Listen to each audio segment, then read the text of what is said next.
Hi guys, आज मैं आपके लिए lesson plan English class 3 chapter 1 का जो न्यू बुक आई है संतूर, उसका लेसन प्लान लेकर आई हूँ। यहाँ पर जिस्ट ऑफ लेसन है, this is a poem with sharing the colours between the two childrens and then they can identify the colours in their surroundings. मतलब वो अपने आसपास कलर को जानेंगे, पहचानेंगे। कॉम्पिटेंसीज यहाँ पर है लिसनिंग, रिसाइटिंग और speaking, reading, writing and identification of the new colours. Then targeted learning outcomes में है children are able to listen and understand the pronunciation of word. Next is able to decide the poem with understanding the meaning of the words, able to read new words and able to write all the colours and object. मतलब उनके चारों तरफ जो भी उस colour के object पाए जाते हैं वो उनको पहचानना शुरू करेंगे।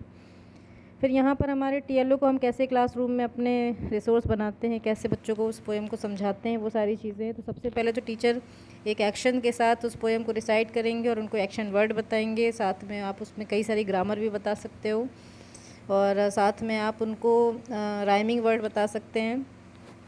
और यहाँ पर लिंक भी शेयर की है जिसमें आप किस तरह से गाना है पोएम को वो आप बच्चों को बता सकते हो, उनको होम एक्टिविटी दे सकते हो लर्न करने के लिए पोएम को।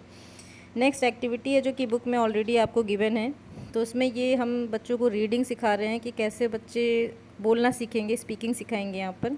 तो से अलाउड में यहाँ पर GR CR DR PR ये सारी चीज़ें हैं। तो इससे कैसे हम न्यू वर्ड्स बनाते हैं और उनसे कैसे आप सेंटेंस बना सकते हो, तो इस तरह से बच्चों को एक्टिविटी कराएंगे। नेक्स्ट है कि रेपिटेशन इन ईच एग्जाम्पल, ये समझना बहुत ज़रूरी है। इसमें क्या करना है कि हमने जैसे एक लेटर लिया है A, तो उसी को यूज़ करके हमें बाकी सेंटेंस भी बनाने हैं। जैसे कि आप यहाँ पर देख सकते हो, अनु ईट्स एन एप्पल। यहाँ पर ए से 3 वर्ड आए हैं, अनु, एन, एप्पल। सेम बी से भी हमने बनाया, Basu has a bat and a ball. तो बासु, बैट एंड बॉल। तो इसी तरह से हमें हर लेटर से एक सेंटेंस बनाना है और सेंटेंस में उसी लेटर को रिपीट करवाना है बच्चों से। ये तो बुक में एग्जांपल दिए हैं, आप कोई अदर भी एग्जांपल ले सकते हो, बच्चों से कह सकते हो थिंक एंड से।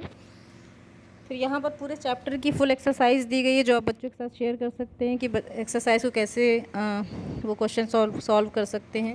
नेक्स्ट एक्टिविटी है, ये राइटिंग एक्टिविटी है, इससे बच्चे राइटिंग स्किल को समझेंगे। Rearrange the letter to find the hidden colour, यहाँ पे बच्चों को कलर्स की स्पेलिंग्स याद होंगी और उनको लिखेंगे प्रॉपर। और नेक्स्ट ऐसे ही एक्टिविटी है कि ए से जो ऊपर मैंने एक्सप्लेन की वही एक्टिविटीज़ सेम है। फिर हम उनकी असेसमेंट और स्ट्रेटजी कैसे प्लान करते हैं वो चीज़ें हैं। पहला तो हम उनको लर्न के लिए पोएम दे देंगे कि घर से लर्न करिए, कुछ क्लासेस में लर्न करवाएंगे, डेली उनसे पूछेंगे। बहुत बड़ी पोएम नहीं, छोटी सी है। ये लिंक भी मैंने शेयर किया जिससे कि आप बच्चों को याद कराने के लिए एक अच्छे से रिसाइटिंग वे में आप करा सकते हो। Right colours, name and also the things with that colour around you, कि उस कलर से क्या क्या चीज़ें हैं। और कलर्स को आप ये भी बता सकते हैं कि वो एडजेक्टिव्स होते हैं, क्योंकि हम कलर्स को एडजेक्टिव फॉर्म में शो करते हैं। जैसे कि स्काई ब्लू है तो blue is a adjective form. Same ऐसे ही हम अलग अलग चीज़ों को शो कर सकते हैं। तो ये भी हम आपको बच्चों को आप बता सकते हो। और असेसमेंट में आप ओरल भी लेते हैं, लैट भी लेते हैं, वर्कशीट भी प्रोवाइड कर सकते हैं। तो मैं ये सारी चीज़ें भी आपको धीरे धीरे प्रोवाइड करूँगी। Okay, thank you. And if you like my channel please like, subscribe and share.